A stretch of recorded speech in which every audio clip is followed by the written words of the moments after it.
What's up, Lowhounds? It's Cooper. I'm here with Todd Harris, the CEO of Hi-Rez Studios. We're here at the North American Championship. So we're watching some matches, but actually we're going to be talking some business. So obviously you guys are having this great tournament going on behind us, but for Smite.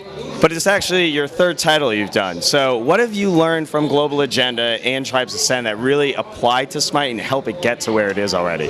Wow, great question. Yeah, it's cool that we've been doing online competitive multiplayer games for a while now, right? And they're all free to play. So I think that some of the things that we've learned actually since the first title were to try to make sure the offering is really deep, that we don't go too broad. I think Global Agenda was super ambitious, but we've tried to be a little more polished each time. So certainly with Smite, we took our time and tried to make sure it was polished before we released. That was the first one. And then I think the fact that we've done competitive multiplayer just means we're getting better at that. So we have been working with Unreal 3, and we keep the same backend and we keep improving it. So things like our esports functionality, since you mentioned that, spectator camera, having demo support, just all of the matchmaking, all of those systems continue to improve from game to game. Just built off each other. Yeah, that's right. I mean, basically Global Agenda was version 1 kind of the technical platform, and Tribes was version 2, and now Smite is version 3. So as an organization,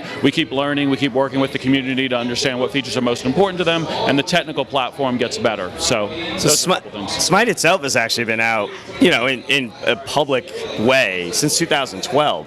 What have you actually learned from Smite itself? Because we've seen so many changes from UIs to gods to completely redone gods and stuff like that. Yeah, so I think with Smite, the long beta process was a learning from the previous games. The fact that we can put the game out there and work with the community, but we didn't necessarily have to call it released until we felt it was ready. I think Smite benefited from that. So that extended beta process where we could make sure, the balance was in a good place, and first impressions matter a lot with games, and certainly free-to-play games. So the fact that we had time to hit every game mode and map, to hit many of the characters, the gods in the game, and really improve the graphics before we actually called it release, I think that helped people get a good first impression of the game. And from a balance standpoint, working with competitive tournaments, we could make sure the balance was in a good place before we released. So we didn't release too early.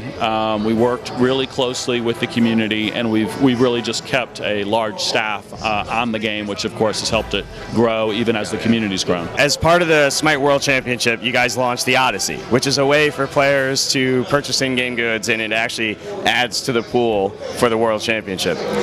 Awesome idea, super refreshing and innovative, I would say, in esports in general. How did that come about? Like, where did that spark come from? Well, I definitely say we were inspired by seeing what Valve did with their MOBA and the Compendium. I mean, that was a crowdsourced approach that was different, but it certainly showed that there was an appetite for community who could get some unique virtual items and also support a growing esports scene. So at the same time, Smite is certainly younger as far as its release. So the general idea was, hey, we're going to seed the prize pool to let the community know that we as a studio are behind it. And so we put in $600,000 as a start for the Worlds. But then the idea of a crowdfunding component was something we were interested in from a business standpoint. We took it to the team, and they thought, had the great idea of making it mythologically themed using the Odyssey name, and really having a path where players could travel through the various pantheons, collect these mythological themed items, have them be exclusive, and for every 200 gems spent, we would kick in $1 to the prize pool. So now that's more than doubled our initial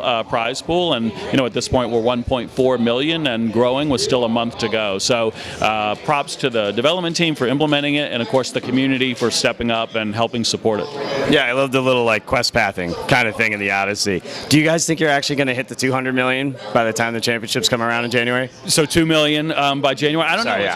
It's going to be close. You never know how much of these things are going to rise. But honestly, when we originally set out, we thought 1 million would be great to hit.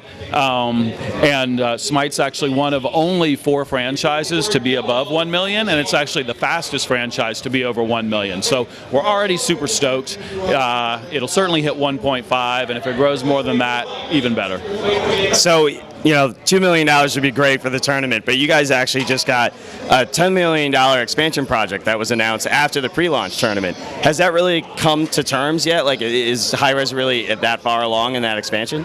We really have expanded a lot. I mean, at the beginning of the year, we were 75 people, and now in 10 months, we've doubled the studio. So we're 150 employees all working in our Atlanta studio at this point. And so in order to support that, not only is the additional staff, but additional facilities. So in our Alpharetta headquarters, we've basically added 2 brand new large spaces, including a really nice studio that's going to support a lot of our esports and streaming activities, and a lot of just developer and artist stations to support increasing content for the game. So does that mean, Global Agenda 2 may not be on the super back burner anymore?